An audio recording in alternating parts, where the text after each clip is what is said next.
Cookery சேனலை பார்த்து யார் வேணாலும் சமையல் பண்ணலாம். ஆனா சுவையான சமையல் பண்றது எப்படி? நான் இதயம் நல்லெண்ணெயில சமையல் பண்றேன். ஆஹா ஓஹோன்னு பாராட்டுறாங்க. நீங்களும் இதயம் நல்லெண்ணெயில சமையல் பண்ணுங்க, பாராட்ட வாங்குங்க. தினம் தோறும் வாங்குவே இதயம் இதயம். செங்கல்பட்டு மாவட்டம் நந்திவரம் கூடுவாஞ்சேரி ரயில் நிலையம் அருகே உள்ள கூடுவாஞ்சேரி ஏரி பல ஆண்டுகளாக தூர்வாரப்படாமல் இருந்தது.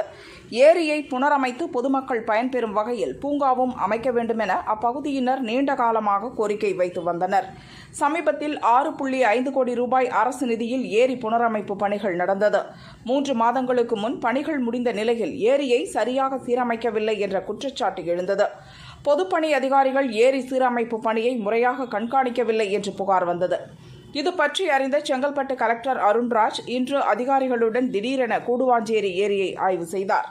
பணிகள் அரைகுறையாக நடந்திருப்பதை பார்த்து அதிர்ச்சி அடைந்த கலெக்டர் ஒப்பந்ததாரரிடம் அது குறித்து கேட்டு சத்தம் போட்டார். 3 மாதம் ஆச்சு ஒர்க் முடிஞ்சு. பட் ஆனால் ரொம்ப அன்னிவனாக இருக்கிற மாதிரி தெரியுது. இப்போ வாட்டர் லெவல்லாம் இன்க்ரீஸ் ஆயிடுச்சுன்னா அப்புறம் ஒரே இதில் தள்ளலாம் வெளில போயிடுச்சுன்னா அப்போ என்ன இதெல்லாம் ரெக்டிஃபிகேஷன் நீங்கள் ரெக்டிஃபை பண்ணணும், பண்ணி கொடுத்துருவோம். ரெக்டிஃபை பண்ணது நீட்டாக பண்ணணும். சும்மா ஏதோ நமக்கு பேருக்கு இல்லை ரிமூவ் அண்ட் ரீஃபிக்ஸ் தான் சார். ரிமூவ் பண்ணிட்டு ஃபிக்ஸ் பண்ணுங்க. ரிமூவ் பண்ணி ரீஃபிக்ஸ் பண்ணுங்க. பாருங்கள் நடுவில் எல்லாம் ஃபுல்லாக கேப்பாக இருக்குது. இங்கெல்லாம் இதெல்லாம் நீட்னஸ் ஆஃப் ஒர்க். ஒரு சாரோட இது இந்த பாயிண்டிங்ன்றது கான்செப்ட் சொல்றாங்க சார்.